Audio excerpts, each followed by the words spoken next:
공장 사장님들이랑 커뮤니케이션 할 때 중요한 용어들, 가장 많이 쓰이는 용어들에 대해서 한번 같이 얘기해보면 좋을 것 같습니다. 그래서 아주 기초적인 거에 대해서 다시 한번 설명을 좀 드리려고 해요. 겨울이고 이제 또 봄을 준비하는 입장에서 가장 많이 하는 후드티나 스웨트 팬츠, 이걸 예시로 보여주면서 좀 얘기를 해보자고. 흔히 쓰는 용어들 위주로 한번 해볼게요. 후드티부터 시작을 해볼 건데요. 뭐 그런 것들 있잖아. 아, 이거 와끼 선은 뭐 어쩌고 막 이런 얘기를 하잖아. 그런 것들 그냥 하나하나씩 얘기해볼까요? 네. 일단 여기 위에서부터 내려올게요. 네. 후드티 모자가 있죠? 네. 이거 그냥 모자를 해요. 후드. 모자 후드. 그리고 목 부분 에리라고 하고요.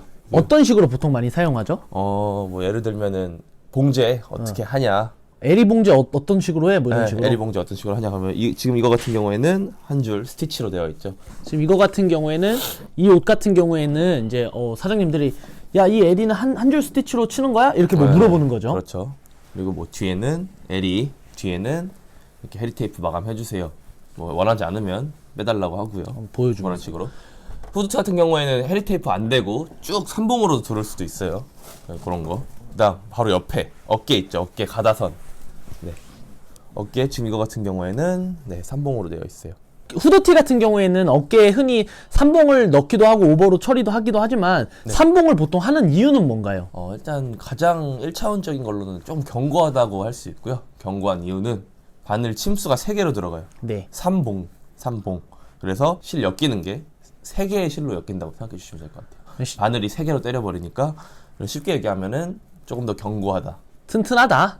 네. 튼튼하게 좀 할 때 많이 삼봉을 쓴다. 그렇다고 오바가 뭐 다른 걸로 친다 해서 그게 약해지는 건 아니지만 그냥 이건 이론상이라고 생각해 주시면 좋을 것 같습니다. 네, 알겠습니다. 그 다음 바로 밑에 또 암홀은 딱히 은어를 쓰는 것 같지는 않아요. 봉제 공장에서도 그냥 다 암홀이라고. 암홀이라고 많이 표현합니다. 암홀도 지금 이거 같은 경우는 그냥 오바로 쳐져 있어요. 봉제 같은 경우에는 지극히 개인 취향이기 때문에 맞춰서 진행하시면 될 것 같고요. 몸판에서 소매가 이어지는 부분을 암홀, 쉽게 말하면 겨드랑이 부분이라고 생각해 주시면 편하실 것 같아요.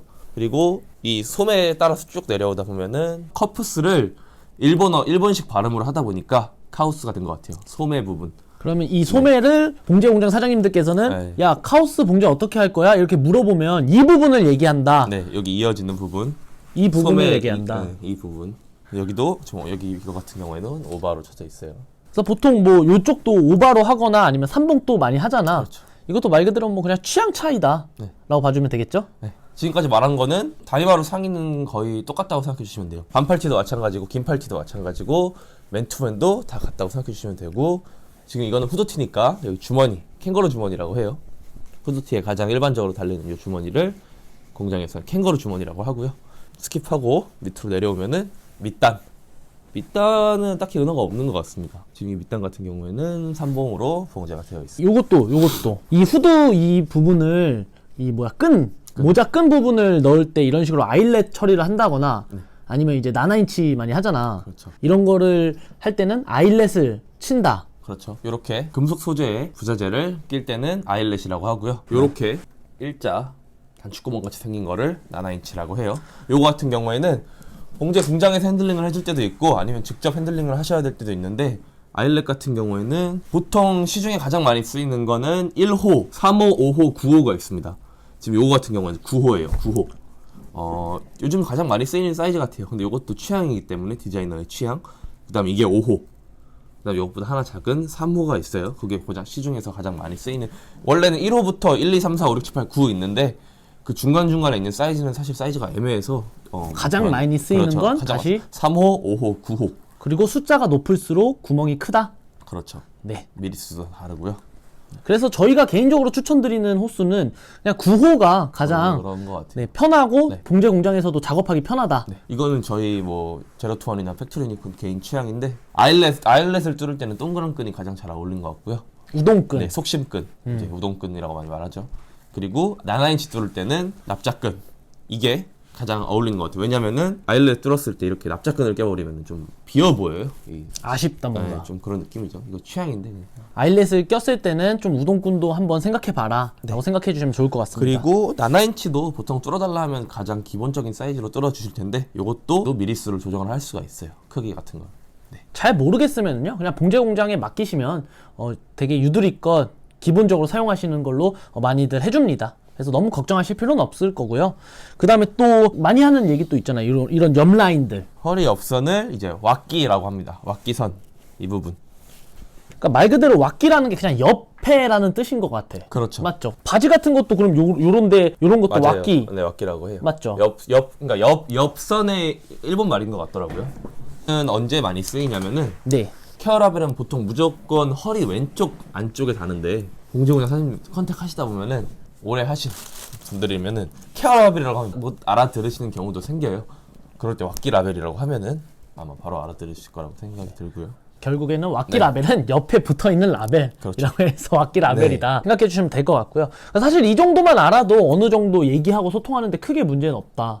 맞죠. 상의 부분은 웬만큼 해결이 되고요. 이번에는 바지를 좀 간단하게 또 얘기를 한번 해주면 좋을 것 같아요. 바지는 상의에 비해서는 크게 얘기할 게 많이 없죠. 여기 이 부분에서 허리단이라고 할 수도 있고요. 아니면은 이제 오비라고 해요. 오비단이라고 하고 여기 가까이 보시면은 이거를 치는 경우도 있고 안 치는 경우도 있는데 이렇게 두 줄로 스티치가 들어가 있죠. 요 선을 닫고라고 해요. 이렇게 나눠져 있는 거를 닫고를 친다라고 하잖아. 그렇죠. 이게 일반적인 미싱으로 못 쳐요. 이렇게. 사실 이게 끈이 없고 일반적인 밴딩이면 이 닫고를 칠 필요가 없겠죠. 그냥 통짜로. 그렇죠. 통짜로 그냥 봉제를 해도 되지만 그러니까- 요 닫고 같은 경우에는 뭐 두 줄로 맞추는 경우도 있고 한 줄로만 치는 경우도 있고 세 줄로 쳐야 되는 경우도 있고 그거는 디자인적인 취향이라고 생각해 주시면 될 것 같아요. 이 닫고를 치는 여러 가지 뭐 이유도 있겠지만 대부분 닫고를 치는 이유가 아까 말했듯이 이런 허리가 돌아가지 않게 하려고 그렇죠. 하는 이유라고 알고 있어요. 네. 특히 뭐 이런 또 끈도 마찬가지고. 그러니까 비교적 그러니까 좀 비싼 브랜드일수록 통짜보다는 닫고를 많이 치는 것 같아요. 그렇게 맞죠? 생각할 수도 있을 것 같아요. 닫고를 치고 안 치고에서 단가 차이도 있잖아요. 있죠. 맞죠? 그러니까 문제가 닫고를 더- 이렇게 치면 네. 좀 비싸다 비교적. 그렇죠. 뭐 다른 부분이 500원에 똑같다면. 1,000원 정도 더 들지 않을까 싶네요. 기본적인 폼에서. 생각을 해주시면 좋을 것 같습니다. 네. 그리고 뭐 바지는 또 얘기할 게 뭐가 있을까요? 마찬가지로 아까 말씀드렸듯이 이 옆 라인을 또 왁기선 뭐 이렇게 네, 얘기를 하고요. 왁기선.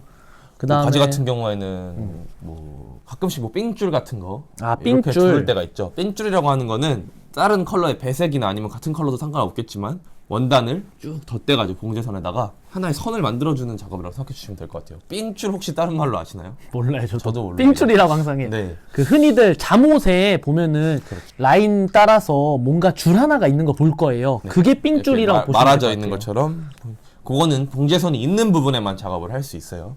같이 껴서 작업하는 봉제선이 거죠. 없는 부분엔 작업을 못 하고요.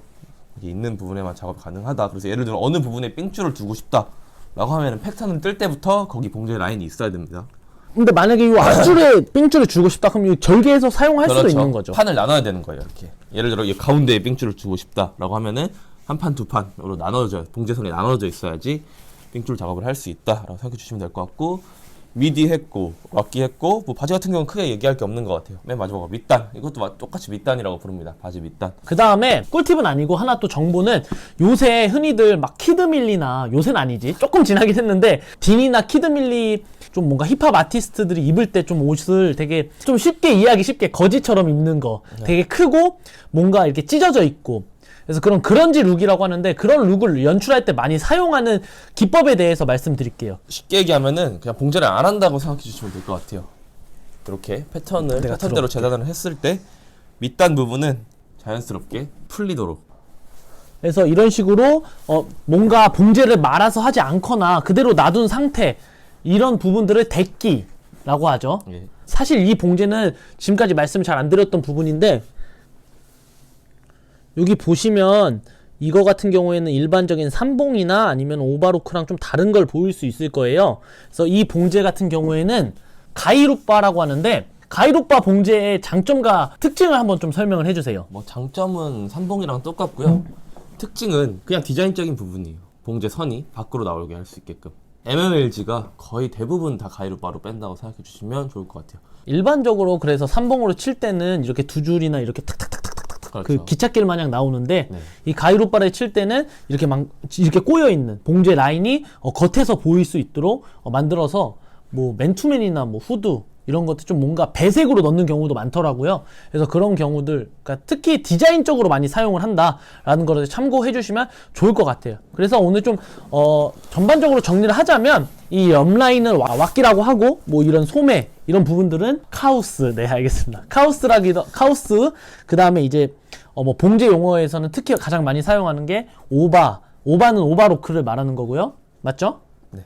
그다음에 이제 삼봉 있고 그다음에 가이로빠, 그다음에 데끼 오늘 말씀드렸죠. 그다음에 에리, 목라인 에리, 이 어깨 부분을 또 가다라고도 얘기하고, 그래서 이 어깨에 테이프 넣을 때 가다 테이프라고도 얘기하죠.